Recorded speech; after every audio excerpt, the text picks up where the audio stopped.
तुम्हारा शरीर और भी ज्यादा ऊर्जावान बन सकता है अगर तुम अपनी उम्र को रोक पाओ। अपनी उम्र को कैसे रोकना है, ये आज की बौद्ध कहानी में बताया गया है। तो चलिए दर्शकों, कहानी की शुरुआत करते हैं। आजकल सब लोग इस चीज से परेशान हैं कि वो कम उम्र में ही वृद्ध दिखाई देने लगते हैं। उनके सिर के बाल सफेद हो जाते हैं, चेहरे पर झुर्रियां आ जाती हैं, उन्हें विभिन्न प्रकार की बीमारियां हो जाती हैं, मोटापे के शिकार हो जाते हैं। तो आखिर इन सब की वजह क्या है और हम लंबे समय तक जवान कैसे रह सकते हैं? आज इस कहानी में आपको 100 साल तक जवान रहने का रहस्य पता चलेगा। आप 80 वर्ष की उम्र में भी 30 वर्ष के नजर आएंगे। बस आपसे मेरा निवेदन है कि इस कहानी में अंत तक जरूर बने रहना। एक समय की बात है, एक गुरुजी जो कि आयुर्वेद के बहुत बड़े झांता थे, वह अपने आश्रम में अपने शिष्यों को उपदेश दे रहे थे। तभी उनके पास एक नौजवान युवक आया। उसकी उम्र लगभग 19-20 साल थी, लेकिन कोई उसे देखकर यह नहीं कह सकता था कि इसकी उम्र 19-20 साल है, कि वो दिखने में लगभग 40-45 साल का लगता था। वो गुरु के पास आता है, उनसे बोलता है कि गुरुदेव, आपके बारे में बहुत सुना है। आपके पास ऐसा मंत्र है, इससे कोई भी व्यक्ति वापस युवा हो सकता है। मेरी उम्र अभी 20 साल है, लेकिन मेरे बाल सफेद हो गए हैं, चेहरे पर झुर्रियां आ गई हैं, मेरी त्वचा रुकी रुकी नजर आती है, किसी भी काम में मेरा मन नहीं लगता, मैं थका थका सा महसूस करता हूं, मुझे आलस आता है। हे गुरुवर, आप मेरी मदद कीजिए, अन्यथा मैं जल्दी ही इस दुनिया से विदा हो जाऊंगा। उस युवक की पूरी बात ध्यान से सुनने के बाद गुरु ने उससे कहा, मेरे पास ऐसा कोई मंत्र नहीं है, लेकिन हां, मेरे पास ऐसे नियम है जिन्हें अगर तुमने अपने जीवन में अपना लिया तो तुम लंबे समय तक जवान बने रहोगे ना। तो तुम्हें थकान होगी, न तुम्हें आलस आएगा, न तुम्हारी त्वचा की जो चमक है वो गायब होगी। तुम्हारे शरीर में ऊर्जा का संचार होगा, तुम्हारा शरीर भी मजबूत होगा, तुम्हारे दिमाग की क्षमता बढ़ जाएगी और तुम 80 साल की उम्र में भी 30 साल के नजर आओगे। गुरु की बातें सुनकर वह युवक बोला, मैं हर नियम का पालन करने को तैयार हूं, आप मुझे बस वह नियम बताइए।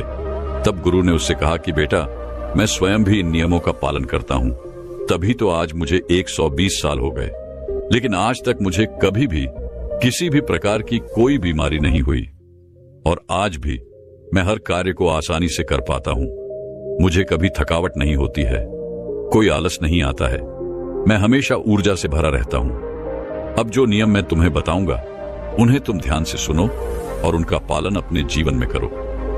1 महीने के अंदर अंदर तुम युवा और ऊर्जा से भरपूर हो जाओगे। फिर गुरु ने उस युवक को पहला नियम बताया और कहा कि बेटा, सबसे पहला काम तुम्हें यह करना है कि तुम्हें सुबह जल्दी ब्रह्म मुहूर्त में उठना है, यानी कि तुम्हें 4 से 5 बजे के लगभग उठ जाना है। तुमसे 4 बजे नहीं उठा जाता तो तुम 5 बजे उठ जाओ। ब्रह्म मुहूर्त में उठने से तुम्हें दिव्य शक्तियां प्रदान होगी। उस समय जो भी तुम उन शक्तियों से मांगोगे वो तुम्हें अपने जीवन में जरूर मिलेगा। उस समय उठने से तुम्हारी बुद्धि तीव्र होगी। तुमने देखा होगा कि जितने भी महात्मा थे, जितने भी संत थे, जितने भी आर्षि मुनि हुए, वह सुबह जल्दी उठ जाते थे, तभी तो वह जो भी चाहते थे वह सब कर पाते थे। ब्रह्म मुहूर्त में एकदम शुद्ध हवा होती है, जो कि हमारे शरीर के लिए बहुत ही अच्छी होती है। जब वो हवा हमारे भीतर आती है तो हमारे हर एक अंग स्वस्थ कर देती है। दूसरा नियम जो तुम्हें ध्यान में रखना है वह यह है कि ब्रह्म मुहूर्त में उठने के बाद तुम्हें योग व प्राणायाम करना है। योग और प्राणायाम तुम्हारे शरीर को मजबूत और तुम्हें स्वस्थ रखते हैं। योगा करने से तुम्हारा शरीर की तरह मजबूत होता है और प्राणायाम करने से तुम्हारा मन मजबूत होता है और मन प्रसन्न रहता है, और जिसका मन प्रसन्न रहता है उसका तन प्रसन्न रहता है और वह लंबे समय तक जवान बना रहता है। आपको लगभग 40 मिनट तक योगा करना है और लगभग 20 मिनट तक प्राणायाम करना है, यानी कि ध्यान करना है। ध्यान आपको सभी प्रकार की चिंता, तनाव से मुक्त रखता है। जो व्यक्ति चिंता और तनाव से मुक्त हो गया तो समझो उसके जीवन में खुशियां ही खुशियां हैं। चिंता और तनाव व्यक्ति को कम उम्र में ही बूढ़ा कर देती है, इसीलिए सबसे पहले इससे दूर रहो। इसके बाद गुरु तीसरा नियम बताते हुए कहते हैं, योग और प्राणायाम करने के आधा घंटा बाद सूर्य देवता की धूप लो। ऐसा करने से आपके शरीर में एक भी शक्ति की कमी नहीं होगी। 80 साल की उम्र छूने के बाद भी तुम्हें कोई रोग छू नहीं पाएगा। ये जो सूर्य की धूप है यह हमारे लिए बहुत जरूरी है। अगर 3 दिन तक सूर्य निकले ही ना तो धरती मरना शुरू हो जाएगी। पेड़ पौधे, पशु पक्षी, जीव जंतु, हर एक चीज सूर्य की ताकत को पाते हैं। हम जो ऑक्सीजन ले रहे हैं वह भी सूर्य की वजह से ही ले रहे हैं। हम जो भोजन करते हैं वो भी सूर्य की वजह से ही कर पाते हैं। हमारी हड्डियों में जो जान है वो भी सूर्य की वजह से है। हमारा दिमाग जो बहुत तेजी से काम करता है वो भी सूर्य की वजह से ही करता है। इसीलिए बड़े बड़े संत महात्मा सुबह उठकर सूर्य नमस्कार करते हैं, पूजा करते हैं। पूरी धरती इसी से वरदान पा रही है। जैसे आप अपने मोबाइल को चार्ज करते हैं, सूर्य आपको चार्ज करता है, यहां से आपके शरीर में शक्ति आती है। लेकिन आजकल लोग धूप में जाना पसंद नहीं करते हैं। उनका कहना है कि हमारी त्वचा खराब हो जाएगी, हमारी त्वचा का रंग काला पड़ जाएगा। लेकिन सूर्य की वजह से ही हम सब हैं और हमारी खूबसूरती का जो राज है वह सूर्य ही है। सूर्य की वजह से यह दिमाग चलता है और आप इसी दिमाग से सोचते हैं।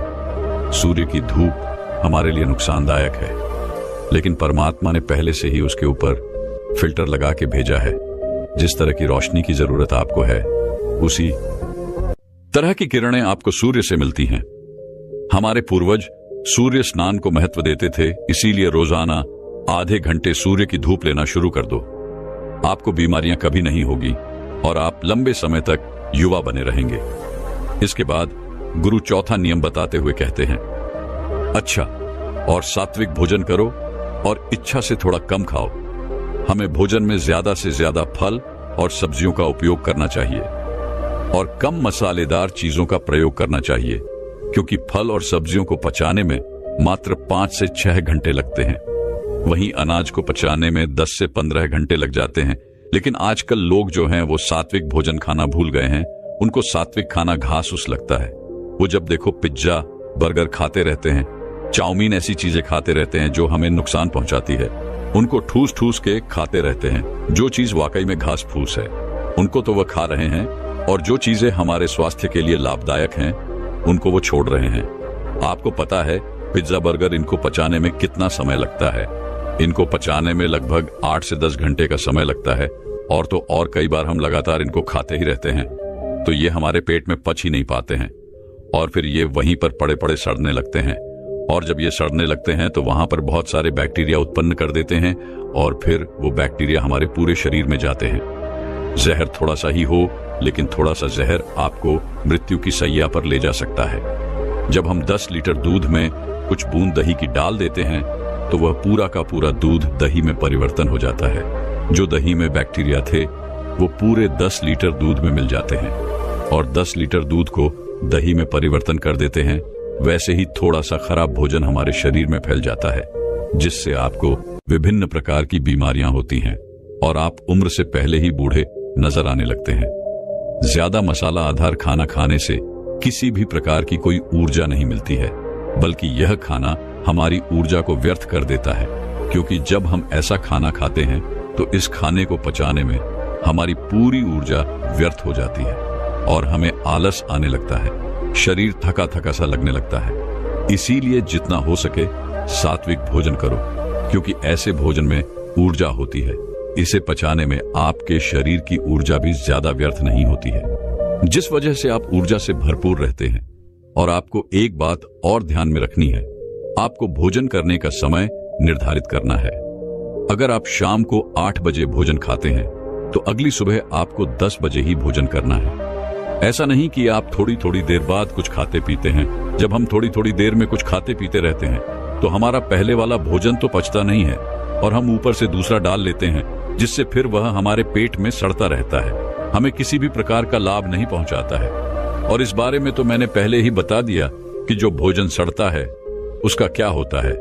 इसीलिए भोजन करने के समय में अंतराल रखें, इससे आपका भोजन अच्छे से पच जाएगा और पेट में सड़ेगा भी नहीं।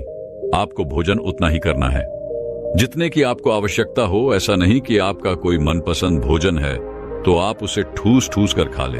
याद रखना बेटा, जितना कम खाओगे उतना लंबा खाओगे, यानी उतना लंबे समय तक खा पाओगे। सड़ा गला भोजन करोगे, यानी कि पिज्जा, बर्गर खाओगे, मसालेदार चीजें खाओगे तो जल्दी बूढ़े हो जाओगे और मर जाओगे।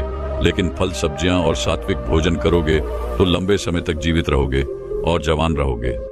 फिर गुरु 5वां नियम बताते हुए कहते हैं कि बेटा, यह नियम बहुत महत्वपूर्ण है, इसे ध्यान से सुनो। हमारे शरीर में 3 तरह के दोष होते हैं, वात, पित्त और कफ।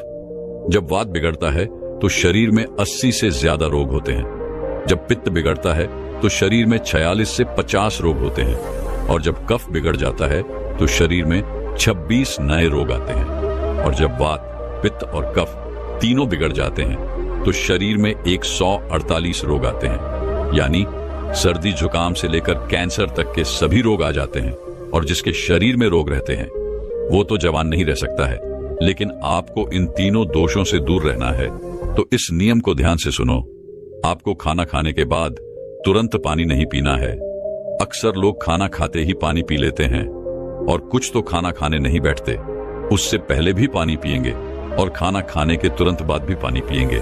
और कुछ तो ऐसे हैं कि एक निवाला खाने का और एक निवाला पानी का पीते हैं। लेकिन ये सभी तरीके गलत हैं, क्योंकि महर्षि भट्ट कहते हैं कि भोजन करने के तुरंत बाद पानी पीना मतलब जहर को पीना है। इसीलिए कभी भी खाना खाने के तुरंत बाद पानी नहीं पीना चाहिए, क्योंकि जब हम खाना खाते हैं तो वो खाना हमारे पेट में जाकर एक जगह इकट्ठा हो जाता है, जिसे जठर कहते हैं। आपके पेट में नाभि के लेफ्ट साइड में एक जठर होता है। आप जितना भी खाना खाते हैं, रोटी, चावल, दाल, सब्जी, दूध, ये सभी वहां पर जाकर इकट्ठा हो जाता है। अब जठर में जैसे ही खाना इकट्ठा होता है तो उसमें आग जलती है, और उस आग को कहते हैं जठरा अग्नि। और वो अग्नि खाने को पचाती है। वो अग्नि खाने को ऐसे पचाती है जैसे रसोई घर में अग्नि खाने को पकाती है।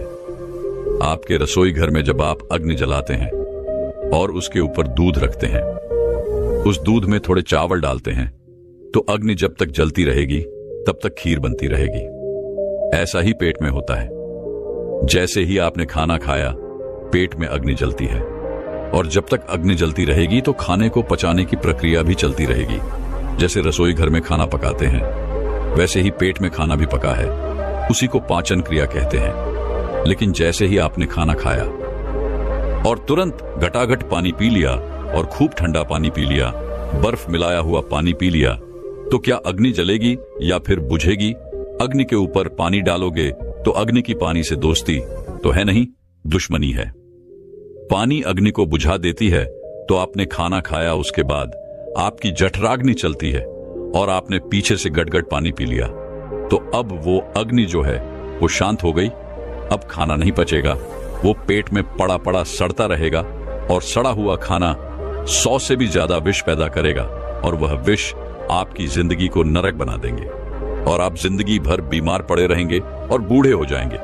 कुछ लोग कहते हैं कि मुझे पेट में गैस बनती है, खाना हजम नहीं होता है, पेट में जलन रहती है। लेकिन ये सभी बीमारियां खाने के न पचने की वजह से नहीं होती है, बल्कि खाना खाने के तुरंत बाद पानी पीने से होती है। अगर आपको पानी पीना है तो खाना खाने के 1 घंटे बाद पानी पीना चाहिए, और खाना खाने के 40 मिनट पहले आप जितना चाहें उतना पानी पी सकते हैं। लेकिन खाना खाने से पहले और खाना खाने के बाद तुरंत आपको पानी नहीं पीना है, क्योंकि 1 घंटे के अंदर अंदर आपकी जठराग्नि उस खाने को पचा देती है। उसके बाद आप पानी पी सकते हैं।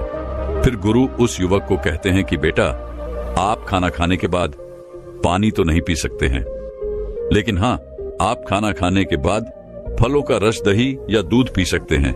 आप सुबह फलों का रस ले सकते हैं, दोपहर में दही या लस्सी पी सकते हैं, और रात्रि के भोजन के पश्चात आप दूध भी पी सकते हैं। आपके वात, पित्त, कफ तीनों इस छोटे से नियम से संतुलन रहेंगे। इसके बाद गुरु ने उस युवक से कहा कि बेटा, जब भी पानी को पियो तो हमेशा घूंट घूंट करके पियो। एक साथ पानी पीना बहुत गलत है, क्योंकि जब हम घुट घुट करके पानी पीते हैं तो मुंह की लार पानी के साथ मिलकर पेट के अंदर जाती है, और यह जो मुख की लार होती है वह क्षारीय होती है, और पेट में हमेशा अमल बनता रहता है जब हम पानी पीते हैं, और मुंह की लार उसके साथ अंदर जाती है और वह अमल के साथ मिल जाती है, जिससे व्यक्ति के पेट का जो अमल है वह नष्ट हो जाता है। उसे एसिडिटी नहीं होती है, पेट में जलन नहीं होती है, उसे गैस भी नहीं बनती है, और साथ ही साथ रक्त में अम्लता नहीं होती है। और जिनके रक्त में अम्लता नहीं होती है उनका वात, पित्त और कफ तीनों का हमेशा संतुलन बना रहता है। इसीलिए हमेशा घुट घुट करके पानी पिए। आपने चिड़िया को देखा होगा। चिड़िया हमेशा एक बूंद पानी उठाती है और फिर अपनी चोंच में लाती है और उसे पी जाती है। इसके बाद वह दूसरी बूंद पानी की उठाती है और उसे भी पी जाती है। इसी तरह कुत्ता, बिल्ली, शेर, जितने भी जीव जंतु हैं वो भी घूंट घूंट करके चाट चाट के पानी को पीते हैं। इसलिए कभी भी पक्षी या जानवर को कोई डायबिटीज नहीं होती है, कोई आर्थराइटिस नहीं होता है, कोई पक्षी ओवरवेट नहीं होता है, वो सब स्वस्थ रहते हैं। लेकिन उन पशु पक्षियों को ये कौन सिखाता है? वो अपने जन्म से ही ये ज्ञान सीख के आते हैं। उनका कोई गुरु नहीं होता है, उनका कोई विद्यालय नहीं होता है, उनके कोई प्रशिक्षण शिविर नहीं है। फिर भी उन्हें इतनी अक्ल है कि वो पानी को घुट घुट करके पीते हैं।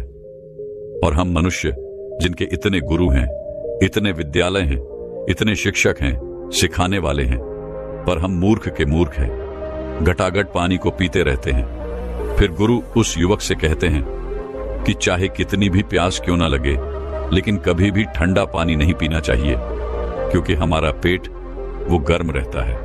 और जब हम ठंडा पानी पीते हैं तो हमारे पेट में झगड़ा शुरू हो जाता है। या तो पेट पानी को गर्म करें या फिर पानी पेट को ठंडा करे। और अगर पानी ने पेट को ठंडा कर दिया तो पेट के ठंडे होते ही आपका हृदय ठंडा हो जाएगा। हृदय के ठंडे होते ही मस्तिष्क ठंडा हो जाएगा। मस्तिष्क के ठंडे होते ही आदमी ठंडा, और आदमी के ठंडे होते ही राम नाम सत्य हो जाता है। अगर आपको ठंडा पानी पीना है तो आप मिट्टी के घड़े का ठंडा पानी पी सकते हैं। इसके बाद गुरु उस युवक को छठा नियम बताते हुए कहते हैं कि जीवन में हर तरीके के नशे से दूर रहो, चाहे फिर वह बीड़ी हो, सिगरेट हो, तंबाकू, शराब। ये सब चीजें आपके शरीर में जहर का काम करती है। ये आपके शरीर को अंदर से धीरे धीरे खोखला करती रहती है। जैसे दीमक एक पेड़ को अंदर से खोखला करती है। वो पेड़ बाहर से तो बहुत सुंदर दिखाई पड़ता है, लेकिन अंदर ही अंदर वो कमजोर हो जाता है। फिर एक दिन हवा के झोंके के साथ वो गिर जाता है। वैसे ये सारी चीजें वो हमें अंदर से कमजोर बनाती है और फिर एक दिन ये आपको समाप्त कर देती है। इसीलिए जितना हो सके नशीले चीजों से दूर रहो। फिर गुरु उस युवक को कहते हैं कि बेटा, अगर तुमने इन 6 नियमों का पालन 1 महीने तक भी कर लिया तो 1 महीने के अंदर ही तुम्हें तुम्हारे भीतर परिवर्तन दिखना शुरू हो जाएंगे और कुछ ही दिनों में तुम स्वस्थ और जवान हो जाओगे और हमेशा जवान बने रहोगे। चेहरे की चमक आसानी से और सरल तरीके से कैसे बढ़ानी है, इस विषय पर दोस्तों अब अगली कहानी की शुरुआत करते हैं। एक बार एक नव युवक एक गुरु के पास जाता है। वो गुरु आयुर्वेद के बहुत बड़े झाता थे। वो युवक उनके पास आकर रोने लगता है। उसने अपना चेहरा एक कपड़े से बांध रखा था। जब गुरु ने उसे रोते हुए देखा तो उससे पूछा कि बेटा, क्या हुआ? तुम क्यों रो रहे हो और तुमने अपना चेहरा ऐसे क्यों बांध रखा है? तब उस युवक ने रोते हुए कहा, मैंने अपने आप को सुंदर दिखाने के लिए अपने चेहरे पर बहुत सारी चीजों का प्रयोग किया, लेकिन फिर भी मेरे चेहरे पर निखार नहीं आया, बल्कि मेरा चेहरा वह पहले से और भी ज्यादा खराब हो गया। अब तो मुझे खुद को ही अपना चेहरा बुरा लगता है। जिन जिन लोगों ने मुझे जो जो बताया मैंने वो सब कुछ करके देख लिया, लेकिन मेरे चेहरे की चमक वह बिल्कुल खत्म हो गई। चेहरे पर काले काले धब्बे हो गए, फोड़े निकल आए। गुरुदेव, मैंने आपके बारे में बहुत सुना है। आप मेरी समस्या का समाधान कीजिए और मुझे कुछ ऐसा उपाय बताइए जिससे मेरा चेहरा ठीक हो सके और उस पर चमक आ सके। युवक की बात सुनकर गुरु ने कहा कि बेटा, भगवान ने हमें जैसा रंग रूप दिया है वह हम सभी के लिए बहुत अच्छा है। तुमने अधिक सुंदर दिखने के चक्कर में अपने चेहरे को बिगाड़ लिया है, जबकि सुंदरता तो अपने आप में झलकती है। फिर गुरु से कहते हैं कि बेटा, अब जो मैं तुम्हें बताऊंगा तुम उन नियमों का पालन करना। और आज मैं तुम्हें 2 ऐसे फेस पैक के बारे में बताऊंगा जिसे अगर तुम अपने चेहरे पर लगाओगे तो तुम्हें 1 दिन में ही उसका असर नजर आएगा। 7 दिन में तुम्हारा चेहरा बिल्कुल ठीक हो जाएगा और तुम्हारे चेहरे पर एक अलग ही निखार आएगा। और मेरे द्वारा बताए गए नियमों का अगर तुम पालन करते हो तो तुम्हारा चेहरा कभी भी भविष्य में खराब नहीं होगा और तुम वृद्धावस्था में भी युवा नजर आओगे। गुरु की बात सुनकर युवक ने कहा कि गुरुदेव, आपके बताए हुए नियमों का पालन मैं अवश्य करूंगा। फिर गुरु उस युवक से कहते हैं कि बेटा, जैसे एक पेड़ को कीटाणुओं से बचाने के लिए हम उसके ऊपर बाहर से दवाई छिड़कते हैं और उसे विकसित करने के लिए उसमें पानी डालते हैं, खाद डालते हैं, ताकि वो पेड़ अच्छे से फल फूल दे सके। लेकिन क्या बाहरी देखभाल करने से वो पेड़ हमें फल फूल दे सकता है? नहीं ना। वैसे ही हमारी त्वचा है, अगर हम इस पर बाहर से ही चीजों का उपयोग करेंगे तो ये ग्लो नहीं करेगी। इसके लिए हमें इसकी अंदर से देखभाल करने की आवश्यकता है। जैसे हम पेड़ की जड़ में खाद और पानी डालते हैं, वैसे ही हमें अपने शरीर के अंदर ऐसे पोषक तत्वों को डालना है जो हमारी त्वचा के ऊपर निखार लाएं, चमक लाएं। फिर गुरु उस युवक से कहते हैं कि बेटा, सबसे पहले तुम यह समझो कि तुम्हें किन नियमों का पालन करना है जिससे कि तुम्हारा चेहरा वृद्धावस्था में भी जवान रहे। फिर गुरु उस युवक से कहते हैं कि बेटा, सबसे पहली चीज जो तुम्हें ध्यान रखनी है वह यह है कि तुम्हारा पाचन तंत्र अच्छा होना चाहिए, क्योंकि जब भी आप किसी चीज का प्रयोग अपनी त्वचा पर बाहर से करते हो, चाहे वो चीज अच्छी हो, आयुर्वेदिक हो, लेकिन वह केवल आपके शरीर की ऊपरी सतह को ही प्रभावित करती है। अंदरूनी स्तर पर वह कोई कार्य नहीं करती है। आपकी त्वचा की 3 सतह होती है। जब आप त्वचा के ऊपर कुछ लगाते हैं तो केवल एक सतह प्रभावित होती है, दूसरी और तीसरी सतह पर इसका कोई प्रभाव नहीं पड़ता है। लेकिन जब आप कुछ पोषक तत्व खाते हैं और वो आपके शरीर में जाते हैं तो आपकी तीनों सतह प्रभावित होती है। लेकिन अगर आपका पाचन तंत्र खराब है तो आप जो भी खा रहे हैं वो पोषक तत्व ठीक तरीके से आपके शरीर को नहीं लगेंगे। फिर चाहे आप कितना भी अच्छा भोजन क्यों ना कर लें, लेकिन वो आपकी त्वचा को मिल ही नहीं पाएंगे, जिससे कि आपके चेहरे पर उसके प्रभाव दिखेंगे। पाचन तंत्र की खराबी होने पर चेहरे पर फोड़े निकल आते हैं। इसीलिए सबसे पहले आपको यह ध्यान में रखना है कि आपका पाचन तंत्र ठीक रहे। फिर गुरु उस युवक से कहते हैं कि बेटा, दूसरी बात जो तुम्हें ध्यान में रखनी है वो ये है कि तुम्हारा शरीर अंदर से साफ रहना चाहिए, क्योंकि जब हमारे शरीर में विष बढ़ जाता है तो किसी ना किसी माध्यम से वह बाहर निकलने का प्रयास तो करता है। फिर चाहे बहुत सारे की मुहासे आपके चेहरे पर हो या फिर आपकी स्किन पर खुजली हो, अलग अलग प्रकार की स्किन की समस्या आपको हो सकती है। यहां तक कि त्वचा बेजान होना भी शुरू हो जाती है, झुर्रियां पड़ना शुरू हो जाती है। अगर शरीर में विष है तो उसका सीधा प्रभाव आपकी त्वचा पर दिखाई पड़ता है। तो इसीलिए जरूरी है कि आप अधिक जल पिएंगे, क्योंकि जब आप अधिक जल पिएंगे तो आप हाइड्रेटेड रहेंगे। इससे आपकी त्वचा में जितने भी ड्राइनेस है वो खत्म होगी और त्वचा अच्छी रहेगी। दूसरे स्थान पर आपको अधिक मात्रा में फलों का सेवन करना है और जूस का प्रयोग करना है, और हफ्ते में 1 दिन आपको अन्न नहीं खाना है, क्योंकि अन्न आपकी आंतों में जाकर चिपक जाता है। लेकिन जब आप फल, सब्जियों और जूस का आप सेवन करते हैं तो वह आपके शरीर में सफाई का काम करते हैं और आपके शरीर में पोषक तत्वों की पूर्ति करते हैं। इसीलिए आपको प्रतिदिन फलों का उपयोग करना है और हफ्ते में 1 दिन ऐसा रखना है जिसमें आपको फलों के रस, सलाद इनका ही सेवन करना है और अन्य बिल्कुल नहीं खाना है। इससे आपका शरीर अंदर से बिल्कुल साफ हो जाएगा। और अगर आपके शरीर के अंदर पित्त की मात्रा बढ़ी हुई है, एसिड बढ़ा हुआ है, तो वह भी कम हो जाएगा, क्योंकि पित्त का सीधा प्रभाव हमारी त्वचा पर पड़ता है। इसीलिए जब आप उन चीजों को ज्यादा ग्रहण करते हैं जो पक्की हुई नहीं है, जिससे प्रकृति से सीधा प्राप्त किया है, तो वो आपकी त्वचा पर सीधा और बहुत अच्छा प्रभाव डालेगी। आपकी त्वचा अंदर से निकलती है। फिर गुरु उस युवक से तीसरा नियम बताते हुए कहते हैं कि आपको ठंडे पानी से नहाना है। ठंडे पानी का मतलब यह नहीं है कि आप बर्फ वाले पानी से नहाएं, आपको ताजे पानी से नहाना है। बेटा, जितने भी आर्षि मुनि थे वो तालाब, सरोवर के जल से स्नान करते थे, क्योंकि वो जल ताजा रहता है। आपको भी ताजे जल से नहाना है, कभी भी पानी को गर्म करके नहीं नहाना है। जब आप ताजे पानी से स्नान करते हैं तो इससे आपका रक्त प्रवाह बहुत ही अच्छी तरीके से कार्य करता है और आपको नींद भी अच्छी आती है। जितना भी तनाव आपके शरीर के अंदर है वो बिल्कुल खत्म हो जाता है। ये आपकी त्वचा को अंदर से निखारता है, और जब आपकी त्वचा अंदर से निखारती है तो बाहर अपने आप ही उस पर चमक आना शुरू हो जाती है।